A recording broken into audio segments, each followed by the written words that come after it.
Standard 12th. Lesson number 2, functions of management. Page number 25, coordinating, 2.2.5.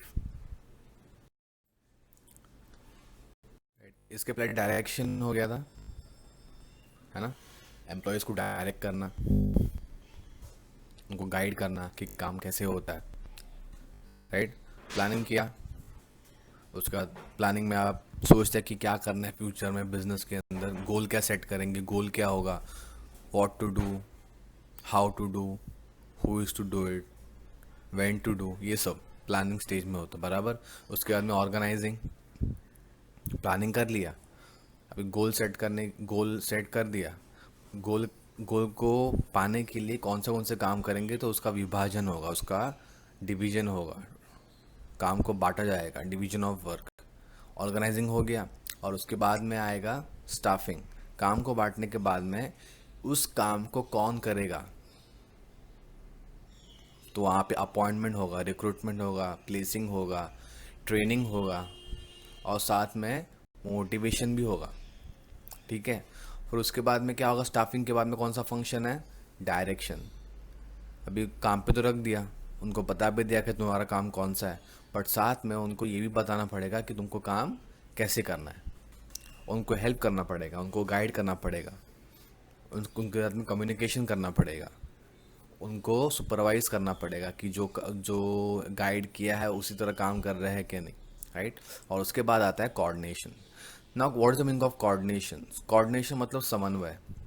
यहाँ पे मैं एक चीज़ क्लियर करता हूँ, कोऑर्डिनेशन और कोऑपरेशन के बीच में फ़र्क है। कोऑपरेशन मतलब एक दूसरे को हेल्प करना, मदद करना, और कोऑर्डिनेशन मतलब यहाँ पे सारे एक्टिविटीज़ का एक तालमेल रखना, है ना। सारे एक्टिविटीज़ अलग अलग होते हैं, उनके बीच में इंटीग्रेशन रखना, सिंक्रोनाइजेशन रखना। इंटीग्रेशन का मतलब बताता हूँ मैं, सिंक्रोनाइजेशन में, और ये मैंने बताया था पहले लेक्चर में भी, ठीक है, उसको एक बार देख लो। सारे एक्टिविटीज़ को एक साथ लेके आना बेसिकली, है ना।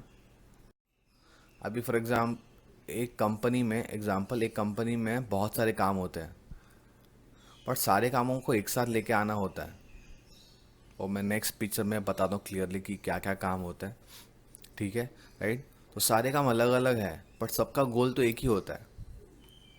समझो, आ, इस महीने का गोल है कि भाई इस महीने आ, जो बैग्स है वो कम से कम 3,000 बिकनी ही चाहिए, ये अपना गोल है। भले का आप सबके काम अलग अलग है, प्रोडक्शन डिपार्टमेंट है, सेल्स डिपार्टमेंट है, अकाउंट्स डिपार्टमेंट है, परचेस डिपार्टमेंट है, सबके काम अलग अलग है, पर गोल सबका एक ही है। यहाँ पे भी देखो ये पिक्चर में, जहाँ पे कुछ यहाँ पे एंड्स है, इनका गोल भी एक ही है। क्या गोल है इनका, इस डेड ग्रास ऊपर को अपनी जगह पे लेके जाना जहाँ पे वो शायद रहता है, फॉर फूड। सबके काम थोड़े यहाँ पे, थोड़े थोड़े लोग के काम यहाँ पे अलग है।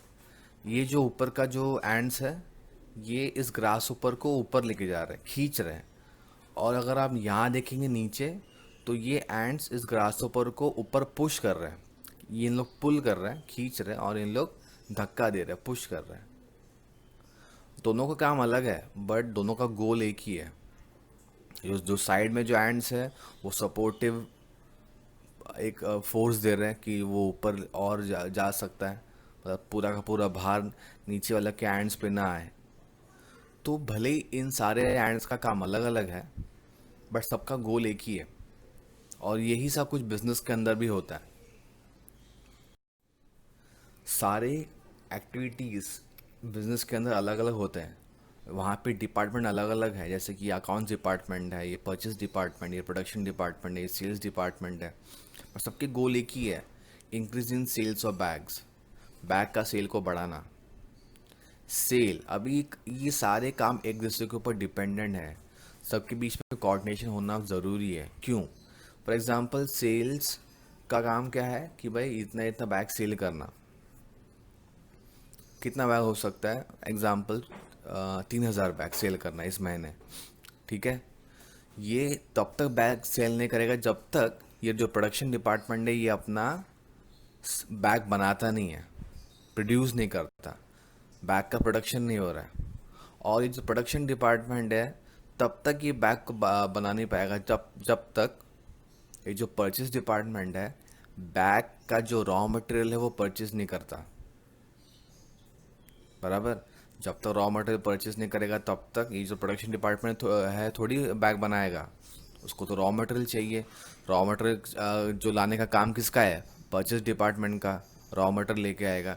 बट ये परचेस डिपार्टमेंट भी जब तब तक रॉ मटेरियल नहीं लेके आएगा तब जब तक जो अकाउंट्स डिपार्टमेंट है इन लोग इनको पैसे नहीं देते। राइट। तो इसका मतलब क्या है कि सारे जो डिपार्टमेंट्स हैं उनके काम तो अलग अलग है, बट सारे डिपार्टमेंट एक दूसरे के साथ में इंटरलिंक्ड है, डिपेंडेंट है। तो उनके बीच में कोऑर्डिनेशन तो होना चाहिए था। ये इसको पैसा देगा तब जाके ये लोग रॉ मटेरियल लाएंगे। परचेज डिपार्टमेंट जब तक इनको रॉ मटेरियल नहीं देगा तब तक ये प्रोडक्शन नहीं करेंगे। और जब तक ये प्रोडक्शन नहीं करेंगे तब तक मार्केटिंग और सेल्स वाले इसको बैग्स को बेचेंगे नहीं। भले ही सारे काम अलग अलग होते हैं, डिपार्टमेंट अलग अलग है, बट सबका गोल कॉमन होता है। यहाँ पे हमने गोल क्या है, कंपनी का गोल क्या है? इंक्रीजिंग सेल ऑफ बैग्स, है ना। जैसे कि यहाँ पे भी देखो, ये भी पिक्चर बहुत पहले का ही है। ये जो पर्सन है बैग को पैक करने वाला, बट जब तक ये पैक नहीं कर सकता बैग जब तक ये डिज़ाइनिंग ऑफ बैग जिसका काम है ये वर्कर का, इसको देगा तभी तो वो पैक करेगा। और जो डिज़ाइनिंग वाला भी तभी डिज़ाइन कर सकता है बैग को जब भी ये स्टिचिंग वाला जो बैग सी रहा है वो उसको स्टिच करके देगा नहीं। और स्टिच वाला भी तभी काम कर सकता है जब ये कटिंग जो बैग कर रहा है ये इसको काम करके देगा नहीं। तो सारे काम इंटरलिंक्ड है, इसके लिए सारे कामों के अंदर एक कोऑर्डिनेशन आना चाहिए, है ना। राइट। जैसे कि हर पर्सन के बीच में कोऑर्डिनेशन चाहिए, हर डिपार्टमेंट के बीच में कोऑर्डिनेशन चाहिए, हर पर्सन हर डिपार्टमेंट सारे एक्टिविटीज़ के बीच में कोऑर्डिनेशन इज़ वेरी इंपॉर्टेंट, चाहे बिजनेस छोटा है या बड़ा है। ठीक। So what is the meaning of coordination? तो इतना तो मैं समझा ही दिया है। तो इसका सिर्फ मीनिंग पड़ता है, coordination between different functions and all levels of employees is the essence of organisation success. Organisation को सक्सेस चाहिए तो सबके बीच में क्या होना चाहिए? कोऑर्डिनेशन होना चाहिए। एक महत्वपूर्ण भाग है, एसेंस। ठीक है। एक बिजनेस के अंदर कोऑर्डिनेशन, क्योंकि कोऑर्डिनेशन क्यों होता है? क्योंकि होना ज़रूरी है, क्योंकि वहाँ पे एक आदमी से काम नहीं हो रहा है, वहाँ पे बहुत लोग काम कर रहे हैं। इसलिए अगर वहाँ पे बहुत लोग काम कर रहे हैं और सारे लोग अलग अलग काम कर रहे हैं तो वहाँ पे कोऑर्डिनेशन इज़ वेरी मस्ट। ठीक है। It is an integration of different activities का, accounts department, sales department, purchase department, production department, different activities है, उन सबके बीच में इंटीग्रेशन होना चाहिए, एकीकरण, सबके बीच में कोऑर्डिनेशन, इन शॉर्ट, ताकि सारे काम ठीक तरह से हो, which is essential for their smooth flow. Smoothly काम होने के लिए सबके बीच में क्या होना चाहिए? इंटीग्रेशन, इन शॉर्ट कोऑर्डिनेशन होना चाहिए। और ये कोऑर्डिनेशन की वजह से एक सामंजस्य आता है, लड़ाई झगड़े डिस्प्यूट्स नहीं होंगे, शांति का वातावरण रहेगा कंपनी के अंदर। अगर ऐसा है तो वो एम्प्लॉयज़ भी अच्छे से काम करेंगे, मोटिवेशन रहेगा कि हाँ भाई कंपनी बहुत अच्छी है, मोटिवेशन से काम करेंगे और दिल से काम करेंगे। साथ में उनको और मोटिवेट भी कर सकते हैं आप, ऐसे कि उनको आप इंसेंटिव्स दो, सैलरी बढ़ाओ, या फिर नॉन मॉनिटरी इंसेंटिव्स भी होते हैं, वो भी मैं आके समझाता हूँ। राइट। सो ये हार्मनी एस्टेब्लिश करता है बिजनेस के अंदर। राइट। और in an organisation a number of person are working together to achieve a common goal. Coordination से कॉमन गोल है वो भी अचीव होगा। Their work is closely linked with each other. सारे काम एक दूसरे के साथ लिंक्ड है। Therefore, it becomes necessary to bring together the group efforts and harmonize them carefully। तो ये बहुत नेसेसरी है, बहुत इंपॉर्टेंट है कि सारे कामों को एक साथ लेके आए और सारे कामों के बीच में, एक्टिविटीज़ के बीच में एक हारमनी बिल्डअप करें। ठीक है। Coordination will not exist unless efforts are taken to achieve it. Coordination तब तक नहीं होगा जब तक उसके लिए हम काम नहीं करते हैं। और बेसिकली ये काम होता है मैनेजर का, जो सारे लोगों को हैंडल कर रहा है। राइट. डेफिनेशन है to coordinate is to harmonise all the activities of concern to facilitate its working and its success. Harmonise करना है सारे एक्टिविटीज़ को ऑफ ए बिजनेस कंसर्न. ठीक है, मतलब एक बिजनेस का, ताकि वर्किंग और सक्सेस एकदम फ्रीली हो जाए, स्मूथली हो जाए, है ना. ये पिक्चर फिर से, coordination is very important, right. Now importance of coordination या फिर coordinating. First point, encourages team spirit. संघ भावना, मतलब यहाँ पे यूनिटी की भावना आती है कि हम एक है, सारे लोग एक साथ काम करेंगे तो अपना गोल अचीव होगा, लड़ाई नहीं होगा, झगड़े नहीं होंगे, राइट. देखो क्या है ना, in an organisation group of individuals work together. एक ऑर्गेनाइजेशन के अंदर जो लोग हैं वो एक साथ में काम करते हैं, करना ही पड़ता है, राइट. ओके, अगर वो एक साथ में काम करे तो ऑब्वियसली वहाँ पे झगड़े, कॉन्फ्लिक्ट, डिस्प्यूट्स, एक ही पॉइंट के ऊपर मतभेद होंगे. ठीक है, right, between individual, department and employer and employees. Employer मतलब क्या, जो वहाँ पे जो बॉस है, ठीक है. तो वहाँ पे अक्सर अगर आप एक घर में भी रहते हो तो वहाँ पे भी झगड़े आपको देखते हैं. क्यों? बिकॉज सब लोग एक साथ में रहते हैं. तो यहाँ पे भी वैसे ही हो सकता है, राइट. अगर ठीक तरह से कोऑर्डिनेट किया जा रहा है, coordination arranges the work in such a way that minimum conflicts are arrayed. Coordination का मतलब ये भी है कि आप सिर्फ एक एक्टिविटीज़ को कोऑर्डिनेट मत कराओ, एक सिस्टम भी बनाओ. एक सिस्टम बनाओ कि ये दिन को ये काम होगा तो ये काम नेक्स्ट डे पे ये काम होना चाहिए और उसके नेक्स्ट डे पे ये काम होना चाहिए. तो एक सिस्टम बनाओ. तो सिस्टम भी जब बनेगा ना तो सारे काम प्रॉपरली हो जाएंगे, सबके बीच में प्रॉपर कोऑर्डिनेशन भी बना रहेगा, राइट. और इसके वजह से क्या होगा, टीम स्पिरिट बना रहेगा. तो बेसिकली कोऑर्डिनेशन एक टीम स्पिरिट बिल्डअप करता है बिजनेस के अंदर. और टीम स्पिरिट, संघ भावना या फिर यूनिटी क्रिएट करना बहुत इंपॉर्टेंट है. लड़ाई झगड़े करते रहेंगे तो काम बराबर से नहीं होगा. Second point, gives proper direction. Coordination integrates departmental activities for achieving common goal of the organisation. अपना कॉमन गोल क्या है भाई? Increase in sales of bags. तो अपना लक्ष्य एक है तो सबको एक साथ में लेके जाना एक ही दिशा में बहुत इंपॉर्टेंट है.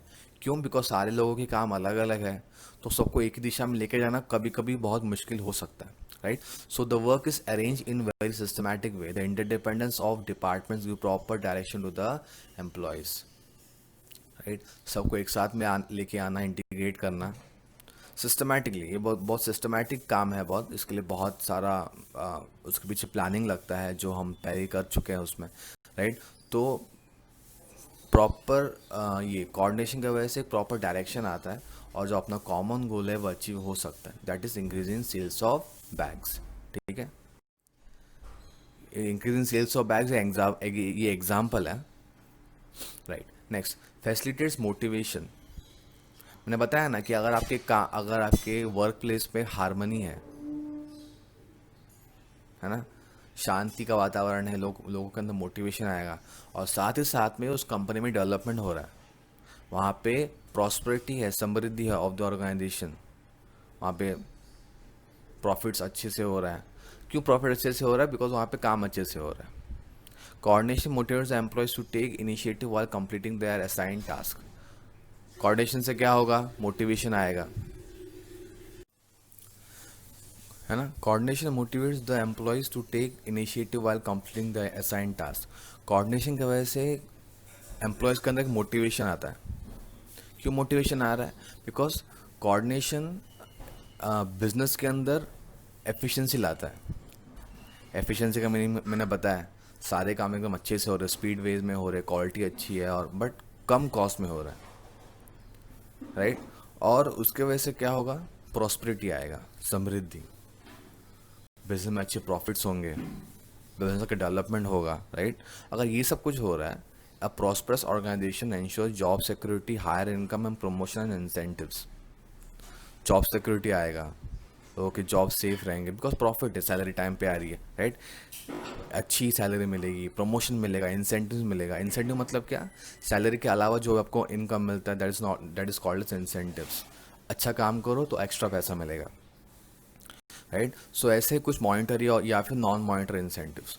मॉनिटरी मतलब क्या होता है? आपको पैसे मिल रहे हैं. Non monetary means what? ऐसे कि फॉर एग्जांपल आपको कुछ अलग से ही आपको इंसेंटिव दिया यार, ऐसे कि आप ऑफिस तक आओ आपको जो ट्रांसपोर्टेशन का जो खर्चा आता है घर से ऑफिस आने का, वो आपको वापस से पे कर देंगे। अगर आप कार से आ रहे हैं तो पेट्रोल का खर्चा हम भर देंगे। अगर आप फ़ोन चला रहे हैं तो फ़ोन का बिल हम भर देंगे एज अ कंपनी। अगर आप इंश्योरेंस निकाल रहे हैं तो हम वो आपका पे कर देते प्रीमियम। आप बच्चों की फ़ीस भर रहे हैं तो वो भी हम आपका पे कर देंगे। तो यहाँ पे कंपनी उस एम्प्लॉय का कुछ बिल पे कर देंगे, या फिर उसको उसको बोलेंगे भाई तुम एक्स्ट्रा जाओ छुट्टी पे, हम आपको छुट्टी दे रहे हैं, छुट्टी में आप जहाँ घूमने जाएंगे वहाँ का भी खर्चा हम पे कर देंगे। तो ये कुछ ऐसे इंसेंटिव्स है जो नॉन मॉनिटरी है ना। एक्स्ट्रा टाइम ब्रेक मिलेगा, तो नॉन नॉन मॉनिटरी इंसेंटिव, तो ये सब कुछ होगा। तो क्या आएगा, और मोटिवेट होंगे एम्प्लॉयज़ और अच्छे से प्रॉपरली हार्ड वर्क करेंगे, राइट। सो कोऑर्डिनेशन का वजह से एम्प्लॉयज़ के बीच में एक मोटिवेशन आता है, राइट। सो फिलहाल तीन ही पॉइंट करते हैं, आगे कंटिन्यू करेंगे इन द नेक्स्ट लेक्चर। और 10 पॉइंट है। Till then, thank you.